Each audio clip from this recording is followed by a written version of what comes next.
एक लड़की, 20 दरिंदे, सैकड़ों तमाशबीन, 5 दिन बाद सिर्फ 4 गिरफ्तार। 11 की हुई पहचान। क्या करती रही पुलिस? लापरवाही का जिम्मेदार कौन?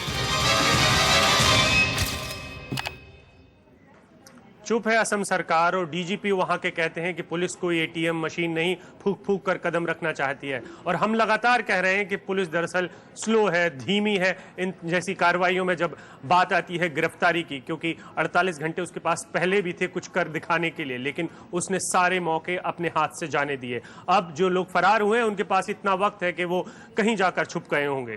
पूरे देश में गुस्सा है गुवाहाटी में जो कुछ हुआ है। सोमवार की रात गुवाहाटी की सड़कों पर मदद की गुहार लगाती ये चीखें जब शुक्रवार को दिल्ली पहुंची तो देश के गृह मंत्री पी चिदम्बरम ने इस बात का भरोसा दिलाया कि राज्य के मुख्यमंत्री से इस बारे में जवाब तलब किया जाएगा। मैं मुख्यमंत्री से पता लगाऊंगा कि वो क्या कार्रवाई करेंगे। मैं आपसे कह रहा हूं कि मैं पता लगाऊंगा, कार्रवाई वो करेंगे। लेकिन इस पूरे मामले में सबसे बड़ा सवाल पुलिस के ढीले और लापरवाह रवैये को लेकर उठ रहे हैं। पहले तो उसे घटना स्थल पर पहुंचने में ही आधे घंटे लगे, ऊपर से अभी तक 11 लोगों की पहचान के बावजूद गिरफ्तारी सिर्फ 4 लोगों की हुई है। राज्य के डीजीपी की दलील है कि पुलिस फूंक फूंक कर सावधानी से कदम उठा रही है। 12 में से 11 लोगों को हमने आइडेंटिफाई किए हैं और 11 में से 4 को अब तक गिरफ्तार हुए हैं। हाँ, यदि पूरे 11 या 12 लोग को हम अरेस्ट कर सकते थे तो बेहतर रहता। लाल शर्ट वाला को हम पीछे कर रहे हैं, हो सकता है जब मिल जाए तब हम ये कर लेंगे। उधर राष्ट्रीय महिला आयोग के अध्यक्ष ममता शर्मा ने कहा है कि आयोग के 2 सदस्यों की टीम गुवाहाटी जाएगी और दोषियों पर कार्रवाई के लिए जरूरी कदम उठाएगी। मेरा कहना यही है कि पुलिस को भी, एडमिनिस्ट्रेशन को भी, सरकार को भी और आयोग को भी इस केस को बहुत गंभीरता से लेके इस पे काम करना है। दरअसल पहले के 2-3 दिनों तक पुलिस ने मामले को ज्यादा तवज्जो नहीं दिया, लेकिन जब बात नेशनल मीडिया में आई तो अब हर कोई एक्शन में दिख रहा है। लेकिन इतना साफ है कि चाहे सरकार हो, पुलिस या फिर हैवानियत पर उतरी भीड़, पिछली घटनाओं से किसी ने भी सबक नहीं लिया। लेकिन इस पूरी घटना के बाद और इन तस्वीरों के सामने आने के बाद एक बड़ा सवाल खड़ा हो गया और वो सवाल था मीडिया को लेकर कि क्या कैमरा पर्सन ने जानबूझकर इन तस्वीरों को लिया और राहत का काम नहीं किया या बचा सकता था। ये तमाम सवाल खड़े हो रहे हैं, लेकिन इतना तो तय है कि इन तस्वीरों के जरिए ही दरअसल इतना बड़ा सच सामने आता है और कहीं ना कहीं इंसाफ की कोई किरण नजर आने लगती है। दूसरा बड़ा सवाल खड़ा हुआ है कि मीडिया वाले अब क्या करें। अगर कहीं पर धमाका होता है, ब्लास्ट होता है, तो वो उस वक्त में तस्वीरें लें या फिर लोगों को बचाने का काम करें। बड़ी दोराही की स्थिति होती है जब मीडिया ऐसे मौके पर होता है। गुवाहाटी के ये गुंडे शायद कभी सामने नहीं आते अगर इनकी इतनी साफ तस्वीर कैमरे में कैद नहीं होती। यहाँ तक कि अभी तक फरार चल रहे आरोपियों को पकड़ने के लिए गुवाहाटी की सड़कों पर जो होर्डिंग लगी हैं, उनमें भी यही तस्वीरें हैं। लेकिन अब न्यूज चैनल की नीयत पर ही सवाल उठ रहे हैं, जिसके कैमरामैन ने इन्हें शूट किया। न्यूज लाइव चैनल है, ये असम का health minister and education minister का चैनल है, उसका फैमिली का चैनल है। इस चैनल का जो रिपोर्टर गौरव ज्योति न्योग इस मोलेस्टेशन में जड़ित है, क्योंकि मेरा साथ किसी ने एक वीडियो रिकॉर्डिंग दिया है जहां में ये मोलेस्टेशन में वो जो गौरव ज्योति न्योग जो रिपोर्टर है उसका वो जो इन्वॉल्वमेंट पूरा वो स्पष्ट है। लेकिन तस्वीरों को दुनिया के सामने लाने वाले चैनल न्यूज लाइव का कहना है कि कैमरामैन की सूझबूझ की वजह से ही आरोपियों को इंसाफ के कटघरे में खड़ा करना मुमकिन हुआ। दरअसल घटना के वक्त किसी ने चैनल के दफ्तर में फोन कर जानकारी दी जो घटना स्थल के पास ही था। तब रिपोर्टर नहीं था तो सिर्फ कैमरामैन को ही भेज दिया गया। कैमरामैन ने पहले तो अपनी ओर से बचाने की भरपूर कोशिश की, लेकिन जब पुलिस वाले ही लाचार दिखे तो उस अकेले शख्स की भला क्या औकात थी। लिहाजा कैमरामैन उन लोगों की तस्वीरें उतारने में लग गया जो लड़की से बदसलूकी कर रहे थे, ताकि बाद में ये तस्वीरें तफ्तीश और आरोपियों की पहचान में आ सकें।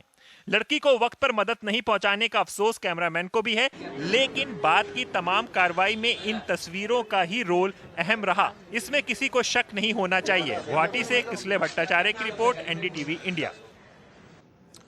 और अब आपको बताते हैं कि दरअसल हुआ क्या था गुवाहाटी में उस रात को, किस तरीके से ये जो लड़की है वो एक बर्थडे पार्टी से निकल रही थी और किस तरीके से शैतानों ने उसके ऊपर अपना हमला कर दिया।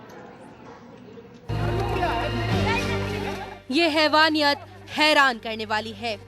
जब 20 लोगों की भीड़ एक लड़की के बाल खींच रही है, उसके कपड़े फाड़ रही है और गुंडे हंसते और कह लगाते हुए मारपीट कर रहे थे। दरअसल उस रात पीड़ित लड़की पास के क्लब बार से लौट रही थी, जहां किसी की बर्थडे पार्टी थी। क्लब में 3 लड़कियां और 2 लड़के गए थे, लेकिन किसी बात पर उनमें कहासुनी हो गई, जिसके बाद पीड़ित लड़की एक लड़के के साथ उलझती हुई बाहर तक आ गई, जहां रास्ते पर मौजूद लोग तमाशबीन बन जमा होने लगे। उसी भीड़ में पहले कुछ लोगों ने बीच बचाव की कोशिश की, फिर यही भीड़ देखते देखते लड़की के साथ बदसलूकी पर उतर आई। बेबस लड़की मदद की गुहार लगाती रही। उसने रास्ते से गुजरती कारों को भी रोकने की कोशिश की, लेकिन किसी ने भी मदद नहीं की। इस दौरान भीड़ उस पर फप्तियां कसती रही। एक बाइक सवार ने बचाने की कोशिश की, लेकिन वो भी नाकाम रहा। हैवानियत का ये मंजर करीब आधे घंटे तक चलता रहा। तब कहीं जाकर पुलिस उसे घटनास्थल से निकाल पाने में कामयाब रही। आप यकीन मानिए कि इन तस्वीरों को ऑन एयर करना मतलब आपको दिखाने का एक बड़ा फैसला था, क्योंकि हमारे सामने भी बहुत सामने जो स्थिति थी वो बिल्कुल साफ नहीं थी कि आखिरकार ऐसे वक्त में क्या किया जाए। लेकिन एक जो इस नतीजे पर पहुंचने से ये हुआ है कि ये जो पूरा गुस्सा है, तमाम लोगों का गुस्सा है, वो सामने आ रहा है। हम लोगों को पता चला है कि दरअसल आरोपी क्या कर रहे थे और वो कौन कौन थे। लड़कियां किसी भी जगह पर सेफ नहीं है। सबके अगेंस्ट एक्शन होना चाहिए इसके लिए, और सबसे पहले तो ये होना चाहिए कि सामने आना चाहिए, लोगों को बताना चाहिए। अगर वो नहीं बता रहे हैं तो इनडायरेक्टली वो भी इस चीज में शामिल है। स्कूल टाइम पे भी हम स्कूल टाइम पे थे, रोज ईव टीजिंग और रोज पुलिस आती, रोज लड़कों को मारती, रोज ईव टीजिंग रोज होती थी। ऐसा होना नहीं चाहिए, क्योंकि आज के जमाने में लड़कियां लड़कों से बिल्कुल कम नहीं है। मे बी गवर्नमेंट को थोड़ा स्ट्रिक्ट होना चाहिए इसके, पुलिस बहुत जल्दी छोड़ देती है लोगों को। कुछ ऐसा करना चाहिए कि उनके माइंड में बैठ जाए कि हमें ऐसा नहीं करना। मुझे नहीं लगता कि सरकार भी और क्या कितना करेगी, वो भी दे रहे हैं प्रोटेक्शन, फिर भी एक्चुअली लड़कियों को ही खुद का प्रोटेक्शन करने के लिए सेल्फ प्रोटेक्शन उनको ही करना चाहिए।